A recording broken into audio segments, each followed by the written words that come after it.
So, welcome back again. Today we're talking tech, and I told you at the top of the show, I asked the big question, how would you sum up 2023 in 2 words? Do you know what my 2 words were? Artificial intelligence. Well, do my guests today agree? We'll be reviewing the tech stories and themes of 2023 and beyond, and how they will impact the way we live, work, and play. Joining me on the show is Gbadamosi, Executive Director of Junior Achievement Nigeria. She's a tech expert and Gallup Certified Strengths Coach. She holds a bachelor's degree in computer science and a master's in information systems, a member of Forbes Coaches Council and certified by Yale, IA Business School, and MIT. She's recognized for her impactful work in women's empowerment, digital transformation, and humanitarian service. And of course, she's received several awards. So great to have you on the show today, talking tech. So I'm going to start with you, Felicia. What were some of your big tech themes for 2023? Hi, Rolake, and thanks for having me. I mean, very similar to you. Artificial intelligence. Okay. I mean, but even beyond that. So, ironically, this time last year, exact same date, December 30th, 2022, OpenAI launched ChatGPT.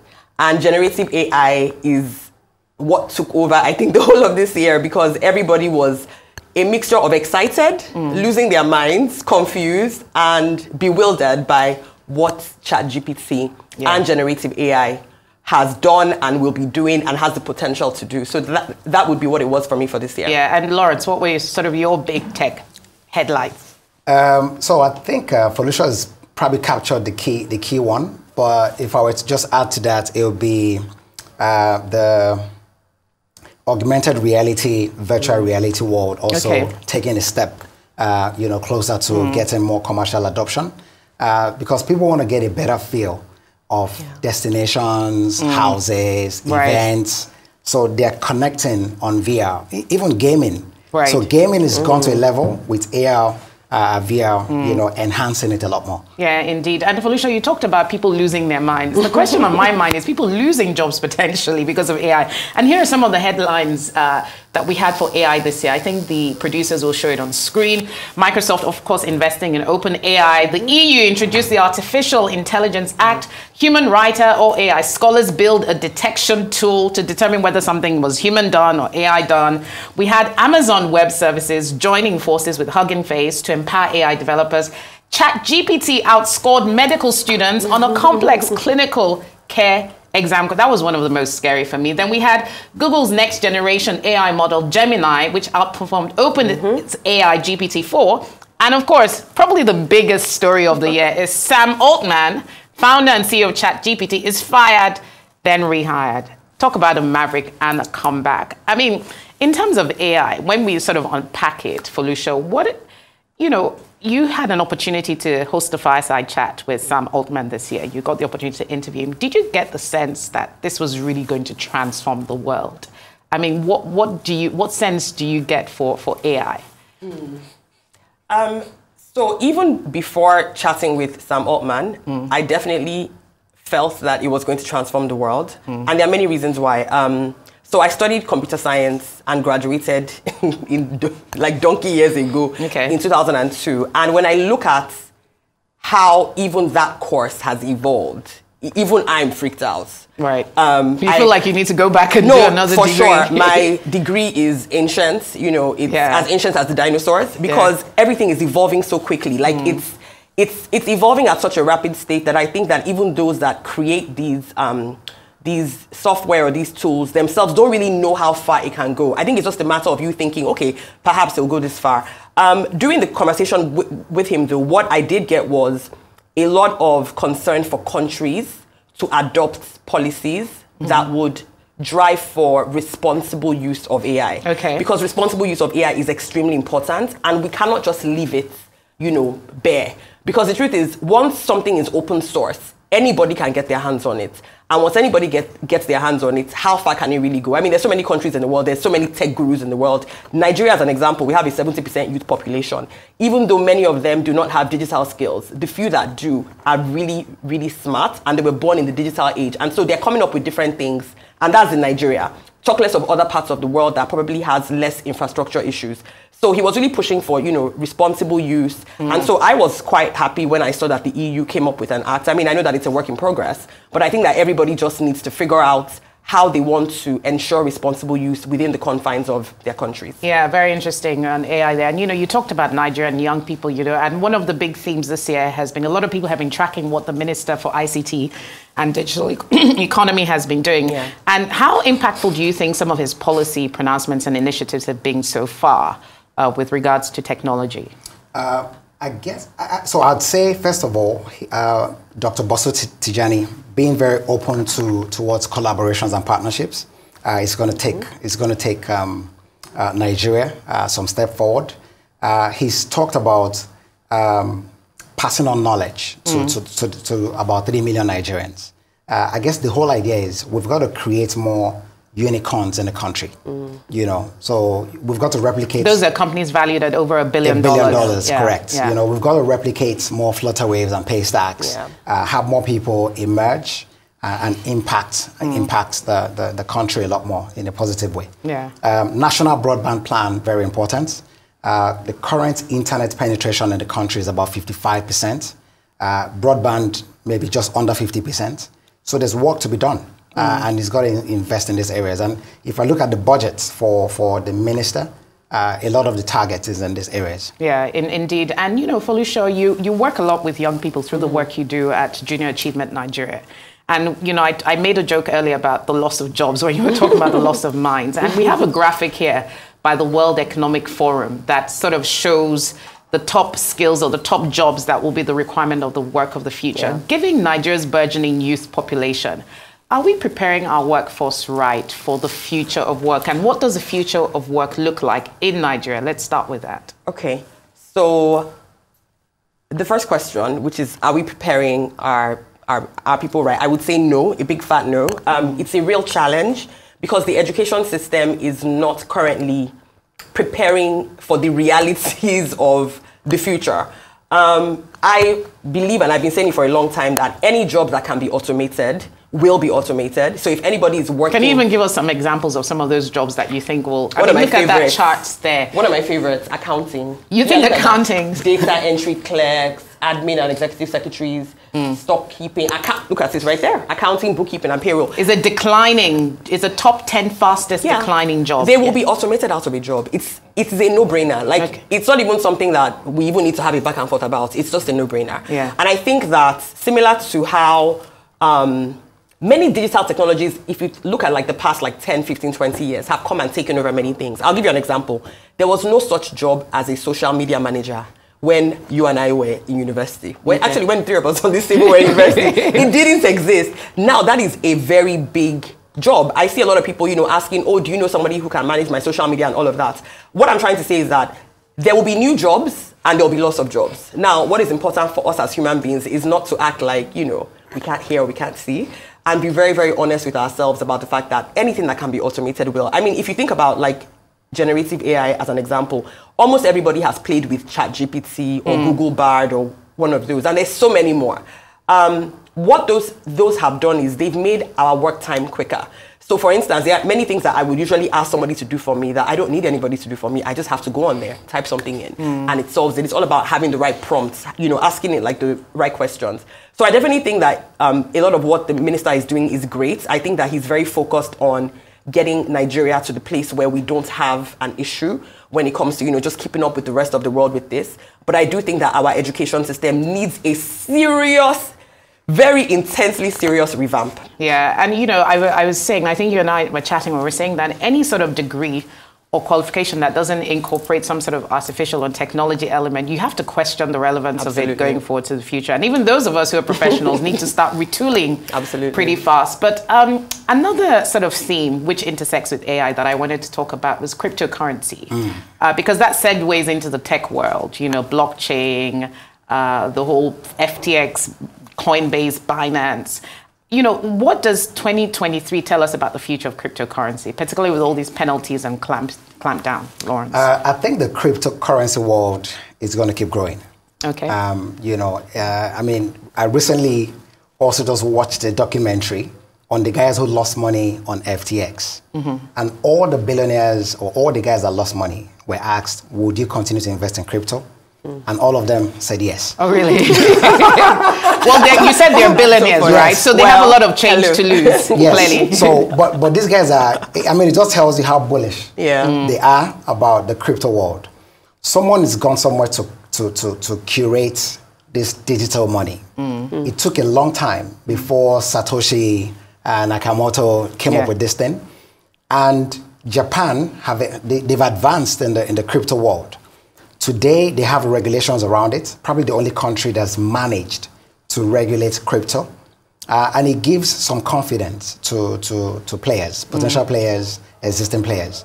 The world will continue to embrace it. In Nigeria, I mean, there's been some reversal in what we had under the last central bank government. I would say cautious reversal with some guidelines and regulations around it, yes. But it does give people some extra confidence to say, okay, you know what, we still can potentially play in this space. Yeah, it's interesting you mentioned that, because the same way I would never have envisaged a world in which crypto would be regulated. We talk about AI regulation. It is possible that sometime in the future we'll move to some sort of global AI regulatory standards, but I guess that would be a discussion for another day. One of the stories I covered earlier this year was a major cybersecurity attack on a port that really brought an entire port operation to standstill, impacting global operations. And I think that a lot of companies have not paid enough attention to cybersecurity, particularly ransomware, which is becoming a big area. What more can companies do to protect their technologies, their data platforms? I don't know if you have. One of the things I think they can do is what we call the red team, blue team defense strategy. Okay, what's that? Sounds like a football game. Yes, it sounds like football analogies. So essentially, you've got to create an intentional attack and also create an intentional defense for the attack. Okay. And you got to do it yourself. So create the external pen tests, create the internal pen tests, and have a team that responds to this. This is the only way you can stay up, because with the emergence of open AI, you're going to find a lot more sophisticated attacks coming through. Right. Because, the hackers will get ideas, better ideas. So internally, you've got to structure how you respond, because it's about the response and it's about ensuring that you don't allow this filtrate the network. Yeah. Once the attacks come. This is the only way you can stay up. And of course, you have to protect consumers' data, clients' data. 100%. Felicia, with all of this innovation we're talking about, is it from cybersecurity to cryptocurrency to open AI? I'm thinking about the future and outlook for startups, because many African and Nigerian startups are at the cups of this innovation. And, how can we position Nigerian and African startups to really lead the next wave of innovation? We know that the Minister for ICT and Digital Economy is doing a lot, but what do you see as some of the drivers that could really help unlock growth for the startup ecosystem in 2024? That's a great question. So I think, first of all, considering, this large youth population that we have, I think education is extremely important. But, outside of that, we need to stop seeing ourselves as consumers and move on to being producers. So there's many local problems that African startups, Nigerian startups can be more intentional about solving that can actually go global. There's many issues and problems in our society that can actually be solved using technology in a very smart way. And I think that really should be the focus for a lot of the startups. I find that many startups like to do like the whole bandwagon thing, where one company does something and they all do great. Oh, so Flutterwave, is a unicorn. Let's all do what Flutterwave did. No, why don't you do something else? Because they tapped into an untapped market at the time. So why don't you look for something that is untapped in this huge country with so many resources and also so many problems that can be solved, and try to focus on that and make it something that can then be exportable. Because if you think about how companies become unicorns, they don't become unicorns by solving a problem that locally is just local. Yeah. They solve local problems that can go global. And we have many problems here that can potentially go global. And we also have many young people who are, already immersed in some of those things and have those ideas. Yeah. So that would be my advice. Do you have any ideas of what some of those areas might be, maybe in the technology space, what some of those problems might be that need a technological or innovative solution? I think healthcare, education, agriculture. I think those three are really, really major. And I think many of the solutions in those areas can go global, because once again, on our continent. So our continent is humongous. Sometimes when you think about going global on the continent alone is the opportunities are there. The opportunities are so vast within this continent alone that if we focused even just on here, we could go far. And I think that those 3 areas are really, really important areas. I mean, healthcare and education for me are like, you know, they're like almost like at par because they are so major. Yeah, very interesting. And do you have any thoughts in terms of areas for startups to really cut their teeth in to drive innovation and solutions? So I would align with Folusha. I think in addition, food security, you know, on the continent is big deal. We all see how the supply chain potentially can be transformed to ensure that we can actually do more. We still import a lot of things that we consume in the country, despite the investment in agriculture to date.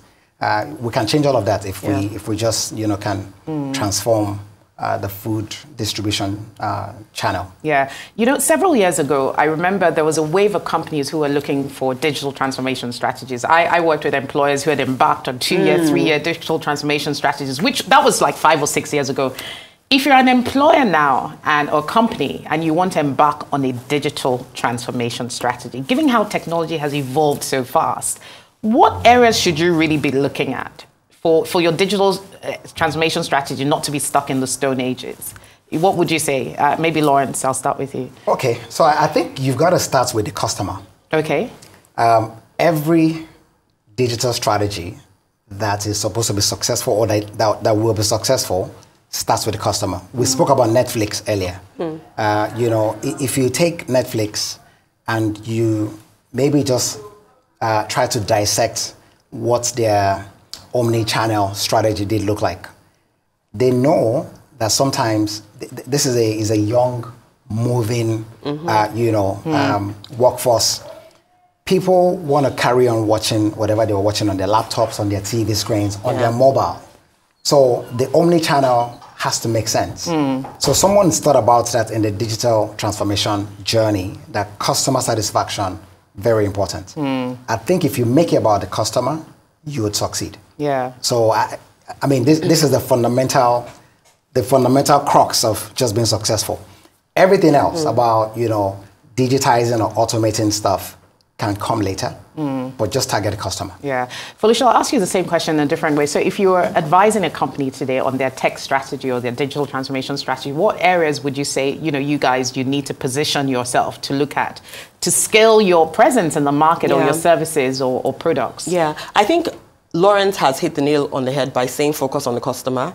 And I think in addition to that, I would say that if you have any sort of data, right? So there are many companies that already have data, but they're not using it for anything. Right. And that data often gives you answers to many questions. I mean, he was talking about Netflix. Netflix uses data a lot. It's so obvious. I mean, everything is customized. Everything is, you feel like you're the only customer. I'm telling you, like, it's so personal to you. Like, that's like your best friend, right? And then you would also notice that they've started doing a lot with Nigerian movies and Nigerian content because they have clearly seen that there's something about Nigeria. It's the same way I keep saying, why did Sam Altman come to Nigeria out of all the other countries on the continent? It's data.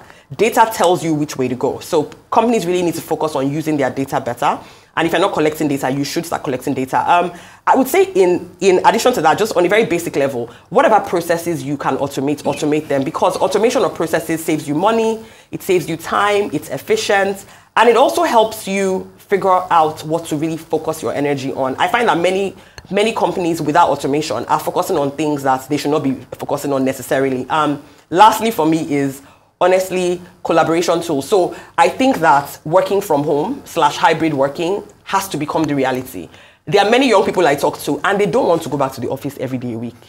In fact, many of them are like, if they are interviewing for jobs, I mean, it's a bit interesting because employers are just like, Gen Z are very interesting. But the truth is that Gen Z people are interviewing and telling you, I don't want to go to any office Monday, Tuesday, Wednesday, Thursday, Friday. I'm happy to maybe go 3 days a week and 2 days a week. So I think collaboration tools are very important so that people can continue to work efficiently as hybrid. Yeah, as we come to the end of the show now, it's been an interesting discussion. I wish we could carry on. And I'm even fearing for the jobs of news anchors, TV anchors, because I did actually see a clip where there was a whole generation generative AI news anchor giving the news, and it was so real. But so in terms of what you're most excited for in 2024, I'll start with you, Lawrence, and how Nigeria as a country can position itself to become a global tech hub. What are you most excited for in 2024, and what can Nigeria do to be in a leading position? And I'll ask Felicia too, very quickly. Okay, so I'd say the chip industry. The chip manufacturing, the chip industry, I think is going to be one that continues to,